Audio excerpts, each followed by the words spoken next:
বিশেষ নিবিড় সংশোধনের চূড়ান্ত ভোটার তালিকা প্রকাশিত হলো। ভোটার তালিকায় বিশেষ নিবিড় সংশোধনের চূড়ান্ত পর্যায়ের ভোটার তালিকা। পশ্চিম মেদিনীপুর জেলা শাসক দপ্তরে উপস্থিত ছিলেন বিভিন্ন আধিকারিকেরা, উপস্থিত ছিলেন বিভিন্ন বুথের বিএলওরাও। চূড়ান্ত ভোটার তালিকা প্রকাশের পরেই সেই সব তালিকা বুথ অনুযায়ী বিভিন্ন বুথে টাঙাতেও দেখা গেল বিএলওদের। একদিকে যখন 2026-এর এসআইআর-এর চূড়ান্ত ভোটার তালিকা প্রকাশ পেল, তখন অন্যদিকে জেলা শাসক দপ্তরে জেলা নির্বাচনী আধিকারিকদের উপস্থিতিতে সর্বদলীয় বৈঠকও অনুষ্ঠিত হলো। যে বৈঠকে উপস্থিত ছিলেন শাসক দল থেকে শুরু করে বিরোধী দলের প্রতিনিধিরাও। যদিও শাসক বিরোধী উভয় দলের প্রতিনিধিদের সাফ কথা, এখন শুধুমাত্র চূড়ান্ত ভোটার তালিকার পরিসংখ্যান হাতে পাওয়া গেছে, বিস্তারিত এখনো পর্যন্ত সেভাবে কিছু মেলেনি।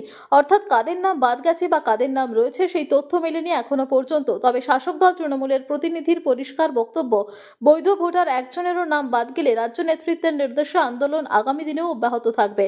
একই দাবিতে সরব সিপিআইএম দলের প্রতিনিধিও। যদিও এদিনের বৈঠক নিয়ে এক প্রকার অসন্তোষ প্রকাশ করেছেন বিজেপির প্রতিনিধি তথা জেলা বিজেপি নেতৃত্ব তন্ময় দাস।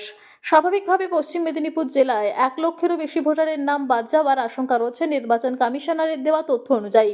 যদিও যে তালিকা দেওয়া হয়েছে তাতে যারা অ্যাপ্রুভ হয়েছেন তাদেরও রয়েছে যেমন একদিকে, অন্যদিকে যারা ডিলিট হয়েছে সেই সমস্ত ভোটারেরও নাম রয়েছে। প্রশ্ন হচ্ছে, যে সমস্ত ভোটার আন্ডার জুডিকেশনের মধ্যে রয়েছে তাদের ভবিষ্যৎ কি হবে?